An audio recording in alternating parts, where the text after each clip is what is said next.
올해는 추석 연휴가 평년보다 긴 편입니다. 많은 분이 그리운 마음을 안고 고향을 방문하게 되겠지요. 전국의 고속도로는 고향을 찾는 차들로 붐비게 될 것입니다. 매년 반복되는 불편한 귀성길이지만 그래도 설레는 마음입니다. 사랑하는 가족들, 친지들과 함께 하는 시간이 너무나 특별하고 소중하기 때문입니다. 본문의 비유 속 둘째 아들은 늘 더 나은 삶을 간절히 그리워합니다. 동경합니다. 결국엔 먼 나라로 떠납니다. 하지만 얼마 지나지 않아 실망합니다. 굶주림으로 고통당하던 중 아버지 집에 있는 양식을, 풍족한 양식을 떠올립니다. 점차 짙은 향수에 빠집니다. 원래 집은 우리 인간의 삶에 아주 막대한 영향을 끼칩니다. 보통 사람들은 고향과 또 집과 어린 시절에 대한 애틋한 그런 추억이 있습니다. 그러나 막상 그곳을 찾게 되면 대개는 실망합니다. 세월이 흘러 많은 변화가 생긴 게 그 이유입니다. 그 변화가 추억들을 꿀꺽 삼켜버린 겁니다. 어떤 의미에서 우리는 모두 둘째 아들과 같습니다. 다 유랑자로서 항상 집을, 본향을 그리워합니다. 언제나 떠돌이일 뿐 결코 어디에도 도달하지 못합니다. 우리가 실제로 가족들과 함께 살고 있는 건물, 그건 집이 아닙니다. 도중에 묵어가는 여관이나 여인숙일 뿐입니다. 우리는 왜 모두 자신을 유랑자처럼 여길까요? 여기가 우리 사는 집이 진정한 집이 아닌 것처럼 느끼는 이유는 또 무엇일까요? 그 이유가 창세기의 첫머리에 나옵니다. 본래 우리는 어디서 살도록 창조됩니까? 에덴, 하나님의 동산, 하나님의 동산에서 살도록 창조되면 거기가 우리 집이에요. 그곳은 우리 인간이 살기에 최적화된 최고의 그런 장소입니다. 거기엔 사랑을 떠나서 이별할 일이 없습니다. 부패나 질병이나 사고도 없습니다. 우리 삶이 하나님 앞과 그분의 임재 안에 늘 있는 거예요. 거기서 우리는 그분의 지극한 그 위엄을 흠모하며 섬기도록 그렇게 설계됩니다. 그분의 무한한 아름다움과 영광을 즐거워하고 그분을 닮아가도록 창조됩니다. 거기가 본래 우리 모두의 집입니다. 우리는 그 집에서 행복하게 살도록 지음을 받습니다. 그런데 성경은 하나님이 그 집의 아버지시라고 가르칩니다. 문제는 본문의 비유에서처럼 우리가 그 아버지의 권위에 반감을 품은 겁니다. 우리는 그분의 간섭 없이 홀로 좀 마음대로 살고 싶어서 등을 돌립니다. 그리하여 그분과 멀어지고 맙니다. 둘째 아들이 집을 잃은 것처럼 우리도 집을 잃어버립니다. 그 결과가 바로 유랑이에요. 유랑. 성경에 따르면 그 후는 어떻게 됩니까? 그 뒤로 인류는 영적 방랑자가 되어서, 영적 유랑자가 되어서 방황하는 중입니다. 누구나 건강한 몸을 원하나 질병과 노화와 죽음을 피할 수 없습니다. 영원한 사랑이 필요하건만 모든 관계는 세월 따라 속절없이 다 무너집니다. 우리에게 충실한 사람들조차도 결국 죽어서 우리를 떠납니다. 아니면 우리가 먼저 죽어서 그들을 떠납니다. 아담과 하와가 본래 집에서 쫓겨나서 유랑하지요. 그들의 아들 가인은 어때요? 동생 아벨을 죽입니다. 그 살인죄로 땅을 정처 없이 유리해야 합니다. 훗날 야곱은 어때요? 아버지와 형을 속입니다. 도망가 여러 해 동안 유랑합니다. 그 후에 야곱 일가는 기근 때문에 어쩔 수 없이 고국을 떠나 애굽으로 갑니다. 거기서 이스라엘 백성은 노예로 긴 세월을 삽니다. 마침내 모세 지도 아래 조상들의 고토로 돌아옵니다. 다윗도 왕이 되기 전에 지명 수배자 신세로 방랑 생활을 합니다. 결국은 이스라엘 나라 전체가 느부갓네살 왕의 포로로 사로잡힙니다. 다시 유랑길에 오릅니다. 그 목적지인 바벨론으로 끌려갑니다. 바이 더 리버스 오브 바빌론, 그 팝송도 있잖아요. 거기서 슬피 우는 거예요. 고향을 바라보면서. 이처럼 이야기마다 유랑이 되풀이되는 거, 이게 절대로 우연이 아닙니다. 성경의 메시지는 인류 전체가 귀향을 시도하는 유랑의 물이라는 것입니다. 잃어버린 두 아들의 비유는 우리 모두에 대한 스토리입니다. 그렇다고 반드시 성공적인 귀향이 보장되느냐? 그건 또 아니에요. 비유 속 둘째 아들의 경우를 보면 왜 그럴까요? 그의 죄가 장벽을 만들어내기 때문입니다. 그는 그 벽을 어떻게 돌파해야 할지 모릅니다. 성경도 인류의 귀향길에 얼마나 높은 장벽이 가로놓여 있는지를 보여줍니다. 자, 바벨론 포로기에 활동한 이스라엘의 선지자들이 있죠. 그들은 하나님의 은혜로 말미암은 그 위대한 귀환과 귀향을 예언합니다. 드디어 이스라엘 민족은 바벨론을 떠나 고국으로 돌아갑니다. 하지만 실제로 팔레스타인으로 돌아간 유대인들은 극소수입니다. 소수에 그칩니다. 거기서 그들은 계속 이제 페르시아의 지배를 받습니다. 그 후로도 세계 강대국들이 줄곧 이스라엘을 침략해 지배합니다. 그리스, 시리아, 로마의 순서로 말입니다. 이스라엘은 여전히 압제를 벗어나지 못합니다. 성경에 나오는 모든 작은 해방과 작은 귀향을 보세요. 그것들은 궁극적이고 완전한 귀향을 끝내 가져다 주지 못합니다. 선지자들이 약속하고 모든 사람이 간절히 그리워해도 동경해도 말입니다. 예수님이 사역하실 당시에 많은 이스라엘 사람들이 깨달은 게 있습니다. 자기 민족이 바벨론에서 귀환했는데, 고향에 돌아왔는데 여전히 유랑하는 중이란 사실이죠. 아직도 불의와 압제와 상실과 고통이 그들의 삶을 가득 채웁니다. 최종적 귀향이 아직 이루어지지 않은 거죠. 그러나 그들이 생각한 귀향은 이스라엘의 민족적이고 정치적인 해방입니다. 그들이 기대한 메시아, 곧 이스라엘을 구속할 왕은 어떤 존재일까요? 막강한 군사력과 정치 권력을 갖춘 인물입니다. 자기 백성에게 와서 인정과 영접을 받고 그들을 승리로 이끌, 그래서 제2의 다윗 왕국, 찬란한 왕국을 만들어줄 사람이에요. 그때 나사렛에서 새파랗게 젊은 예수란 청년이 혜성처럼 역사의 무대에 등장을 합니다. 자신이 이 세상에 하나님의 나라를 지금 들여놓고 있다, 이렇게 선포하십니다. 하지만 그분은 이스라엘 백성이 그 기대에 전혀 들어맞지 않아요. 그분이 태어나신 곳은 화려한 왕궁이 아닙니다. 외딴 어느 마국간, 외딴 곳 어느 마국간에 밀집이 깔린 구유입니다. 사역하시는 동안 그분은 정처 없이 떠돌아다니십니다.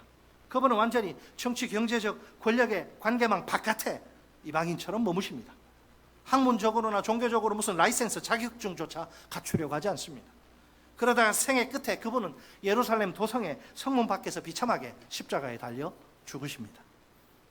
예수님은 공동체에서 거부당한 쫓겨난 유랑자의 생생한 상징이죠. 죽으실 때 그분은 영적으로 버림받는 그 실향에 대해서 처절하게 몸부림치시면서 절규하십니다. 나의 하나님, 나의 하나님, 어찌하여 나를 버리셨나이까? 예수님이 이 세상에 오신 목적은 무엇일까요? 단순히 한 나라를 정치적 압제로부터 해방하시고 그들에게 풍족한 삶을 주시기 위해서가 아니에요. 우리 모두를, 죄인들을 죄와 악과 죽음 그 자체로부터 구원하시기 위해서입니다. 그래서 그분은 강함으로가 아니라 약함으로 이 땅에 오십니다. 그분이 오셔서 겪으신 유랑은 원래 마땅히 우리가 당해야 할 우리 몫이에요. 그분은 아버지의 임재로부터 축출되셔 쫓겨나십니다. 우리 대신 영적 소외라는 극한의 절망과 어둠 속에 내팽개쳐지세요. 인류의 반항에 대한 모든 저주와 우주적 실행을 친히 몸소 당하신 겁니다. 우리 때문에, 우리 대신, 우리 위해서. 우리를 진정한 집으로 맞아들이시기 위해서 말입니다. 자, 잃어버린 두 아들의 비유가 어떻게 끝납니까? 귀향의 잔치로 끝나죠. 마찬가지로 역사의 종말을 기록한 요한계시록도 잔치로 끝납니다. 어린 양의 혼인 잔치입니다. 어린 양은 누구예요? 예수 그리스도이십니다. 그분은 우리를 용서하셔서 집으로 데려가시려고 세상 죄 때문에 희생되십니다. 이 잔치가 벌어진 곳은 어디일까요? 새 예루살렘, 즉 하늘에서 내려옵니다. 하늘에서 내려와 이 땅에 가득 채울 하나님의 도성입니다. 이 도성엔 하나님이 친히 거하십니다. 그뿐 아니라 놀랍게도 생명나무가 거기 있어요. 원래 이 생명나무 어디에 있던 거예요? 에덴 동산에 있던 거예요. 역사의 종말에는 온 땅이 다시 하나님의 동산이 될 것입니다. 죽음과 부패와 고난은 끝장 날 것입니다. 계시록 21장 4절 말씀입니다. 같이 읽어보겠습니다. 시작. 모든 눈물을 그 눈에서 닦아주시니 다시는 사망이 없고 애통하는 것이나 곡하는 것이나 아픈 것이 다시 있지 아니하리니 처음 것들이 다 지나갔음이러라. 아멘.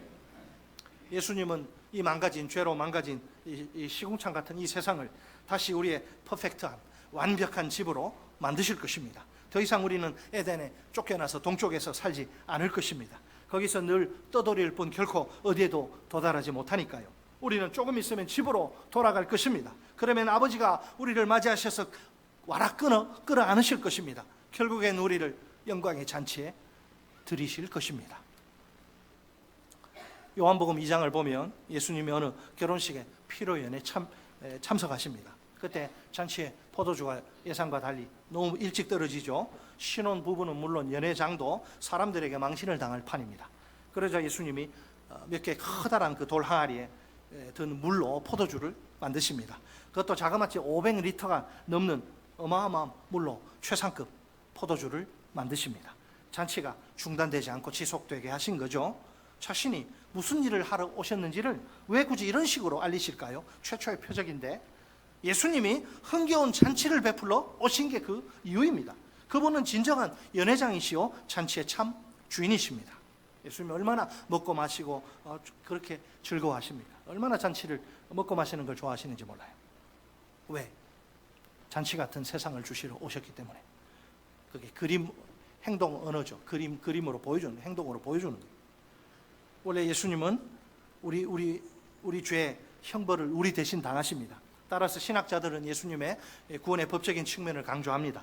예수님이 우리에게 무죄 편결을 확보해 주시죠. 그러면 우리는 더 이상 죄값을 치를 필요가, 죄에 대한 죄값을 치를 필요가 없습니다.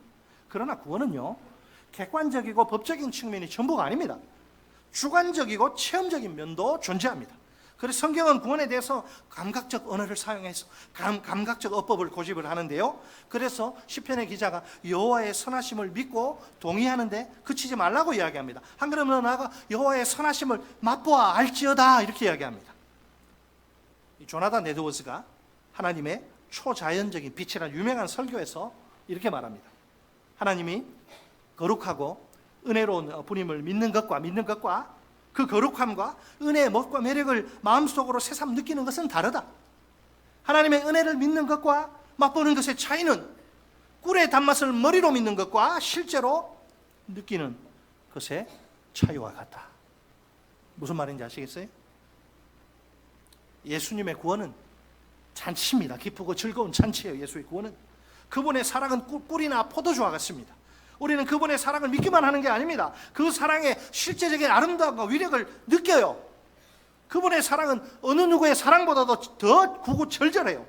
그 사랑이 우리에게 기쁨과 활력과 위로와 소망을 줍니다. 다른 무엇과도 비교할 수 없을 정도로 우리를 힘있게 일으켜 세웁니다. 그 아버지의 사랑이 우리를 모든 걱정과 근심과 두려움에서 그 사랑이 해방합니다. 믿습니까? 그 사랑 때문에 기쁘십니까? 만약 내가 수치심과 죄책감으로 가득 차 눌려 있다면 어떨까요? 하나님의 자비를 그냥 추상적 개념으로 성경에 있는 이 문자로만 믿기만 해서는 안 돼요. 그 자비가 얼마나 단지 그 자비의 단맛을 이를테면 영혼의 입속에 넣어서 느껴야 합니다. 그러면 그분이 나를 무조건적으로 용서하시고 받아주셨구나 그 사실을 진정으로 깨닫게 됩니다. 수치심, 죄책감이 필요가 없는 거예요. 하나님이 나를 받아주셨는데 무슨 수치심과 죄책감이 필요해요? 다 사라지는 거죠. 만약 내가 염려와 불안으로 가득 차 있다면 또 어떨까요? 하나님이 역사와 인생의 주관자이심을 믿기만 해서는 안 돼요. 그분의 눈부신 위엄을 영혼의 눈을 떠서 쳐다봐야 합니다. 그러면 모든 만사가 그분의 손안에 있음을, 내 인생도 그분의 손안에 있음을 알게 됩니다. 염려할 필요 있어요? 불안할 필요 있어요? 없잖아요. 내 인생이 하나님의 손에 있는데 불안하고 염려할 이유가 있습니까? 없습니까? 대답 좀 해보세요. 있어요? 없어요? 네, 없죠. 네, 느끼는 거예요. 단순히 믿는 그 정도를 넘는 겁니다. 예수님은 자신이 기억될 수 있도록 주의 만찬이라고 하는 식사를 남기십니다. 여러분, 역사의 최종 목표가 뭐냐? 어린 양의 혼인잔치는 식사입니다. 여러분, 식사는 어떤 역할을 합니까? 우리 몸에 영양분을 공급해서 성장을 촉진하죠. 성찬식, 곧 주의 만찬 역시 우리를 하나님의 은혜 안에서 계속 내 영혼이 자라게 합니다. 인간이 생존하고 성장하려면 꾸준히 먹고 마셔야 합니다. 곡기 끊으면 다 죽습니다. 먹고 마셔야 되죠. 하나님의 은혜의 복음에 대해서도 우리는 내 영혼은 똑같이 해야 돼요. 그것을 각자 자신의 것으로 삼아야 합니다. 취해야 돼요. 점점 더 자신이 보고 생각하며 느끼는 모든 것의 중심에 그 은혜의 복음을 위치시켜야 합니다. 그럴 때 우리는 지혜와 사랑과 기쁨과 평안 속에서 영적으로 자라갈 수 있습니다. 여러분, 과연 종교의 작동 원리는 무엇일까요? 종교는 무엇으로 작동할까요? 나는 순종한다, 고로 나는 신께, 내가 믿는 신께 받아들여진다. 이게 종교의 작동 원리입니다. 모든 종교가 이래요. 내가 신께 받아들여질 만한 이쁜 짓을 하는 거예요. 나는 순종한다. 고로 나는 그러므로 그 순종 때문에 나는 신께 받아들여진다. 신이 내 그 이쁜 순종을 보고 아이고 이뻐라 받아주신다.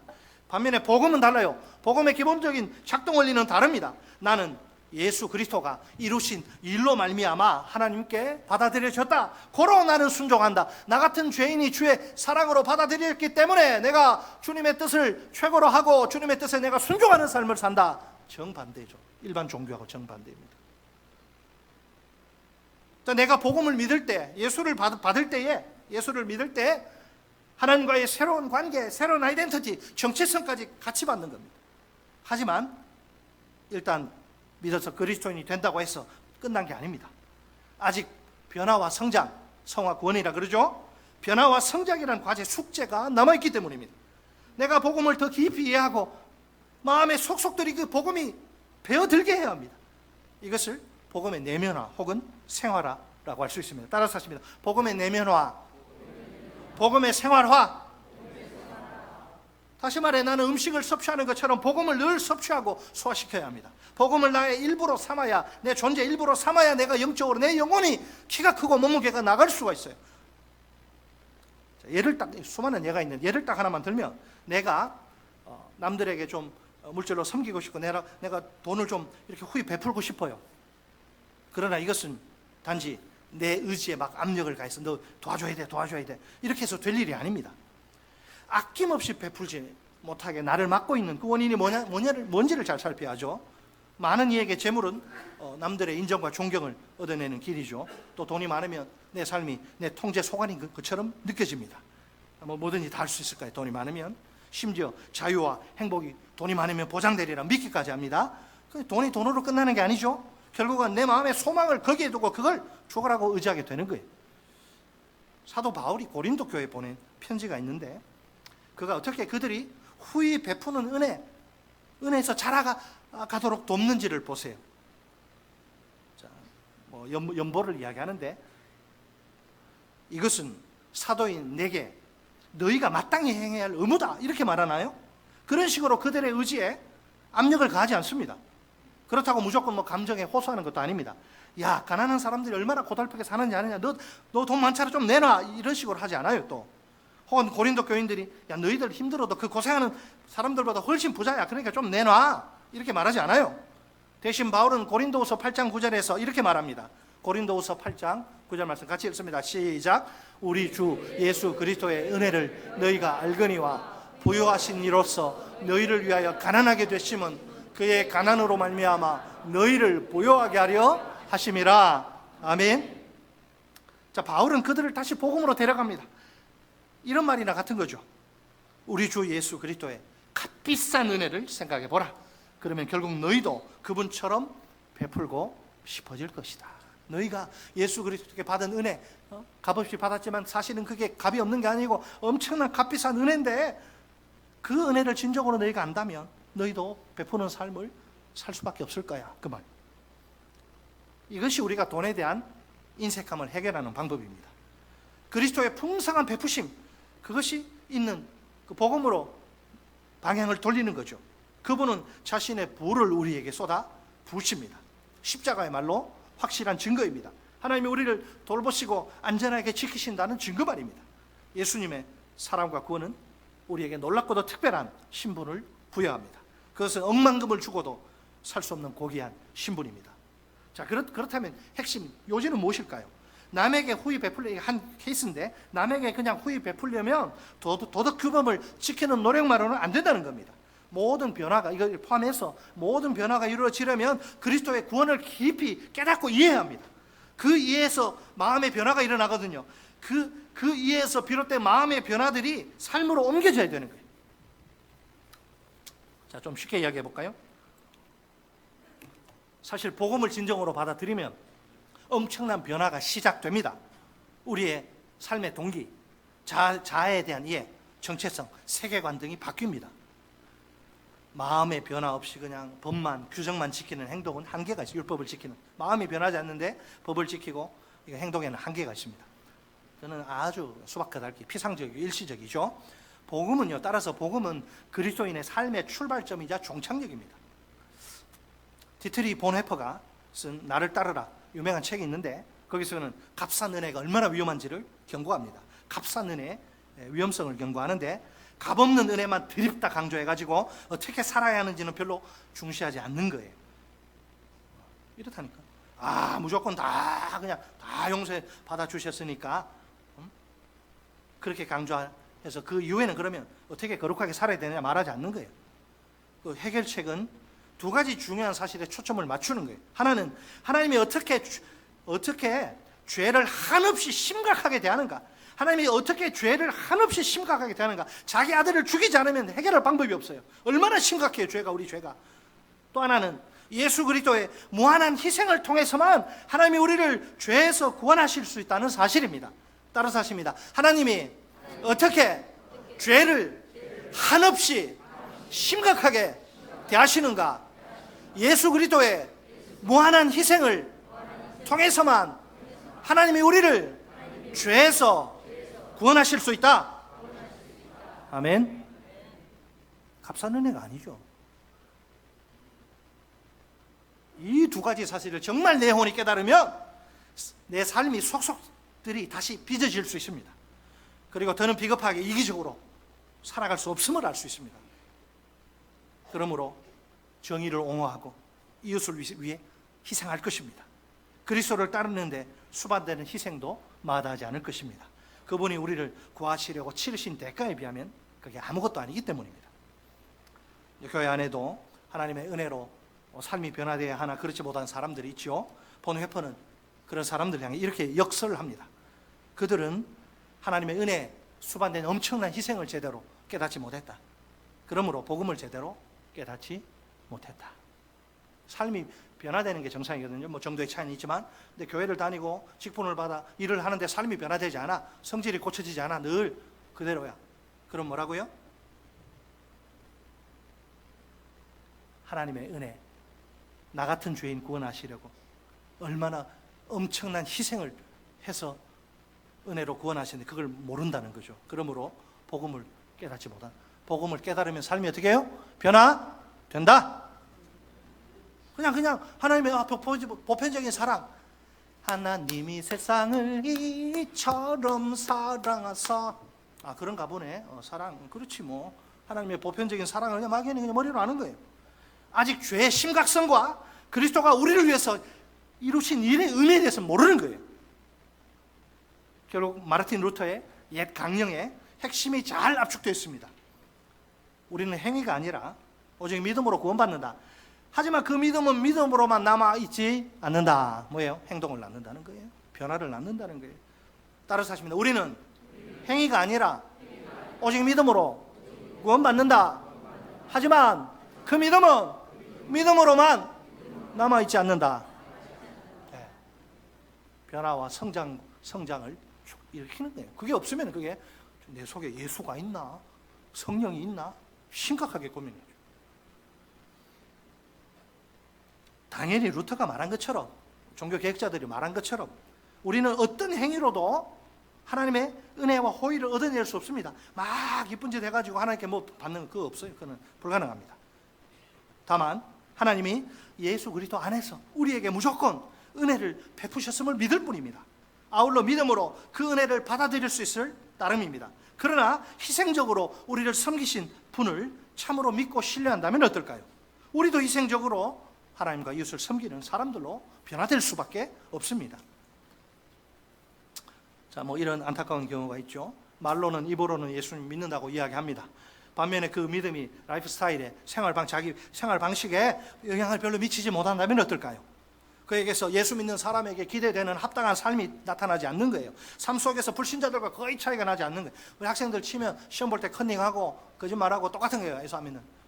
제가 중도 신앙인인데 그런 친구들 전도할 때 저는 속으로 너나 잘해 임마. 그러나 정말 모범적이고 예수 잘 믿는 친구가 할 때는 그렇구나. 삶 속에서 차이가 안 나는데 뭐 그러면 걔가 믿는 예수를 내가 믿어야 할 이유가 없잖아요. 우리를 세상의 소금과 빛, 세상의 소금이 되라 빛이 되라 아니에요. 이미 이 현재 상태를 너희는 세상의 소금이야, 세상의 빛이야. 그렇다면 주님 앞에 우리를 세상에 소금과 빛으로 보내신 우리 주님 앞에 부끄럽잖아요. 그렇게 살면. 과연 해결책은 그럼 무엇일까? 해결책이 뭐예요? 그러면 지금부터 힘써 믿음에 막 행위를 더해야 하는 거 아니에요. 지금부터 내가 예수를 진정으로 이해하거나 믿지 못했다는 데서 여기서 출발해야 합니다. 내가 복음의 진리를 제대로 올바르게 깨달아야 하는 거죠. 참된 해결책은 다시 십자가의 복음으로 돌아가는 것입니다. 다시 십자가의 피 묻은 복음 앞에 정직하게 내가 서는 것입니다. 나 같은 죄인 하나도 변화시키지 못하는 복음이라니요. 복음은 그 정도로 무기력하지 않아요. 그것은 절대로 복음일 수 없습니다. 이런 인간 하나 변화시키지도 못해요. 복음이. 내가 복음을 부끄러워하지 않은 이 복음은 모든 믿는 자에게 구원을 주시는 하나님의 능력이 됨이라. 디나미스 다이너마이트가 거기서 나왔어요. 복음이 사람에게 들어가면 폭파가 돼요. 폭파가. 기독교 2000년 역사를 보세요. 수많은 죄인들을, 구제불능의 죄인들을 거꾸로 때려 변화시킨 복음이 아닌가요? 복음은 도저히 구제불능일 것 같은 그런 자들도 변화시켜 새 사람이 되게 합니다. 복음의 능력 앞에 교만이 하늘을 찌르던 죄인이 한없이 순한 양처럼 겸손한 자로 변화됩니다. 세상 쾌락에 찌든 방탕한 영혼이 하나님의 거룩한 일꾼으로 변화됩니다. 자기밖에 모르던 이기적인 자가 이웃을 위해 희생하는 이타적인 자로 변화됩니다. 이것이 복음의 능력. 할렐루야.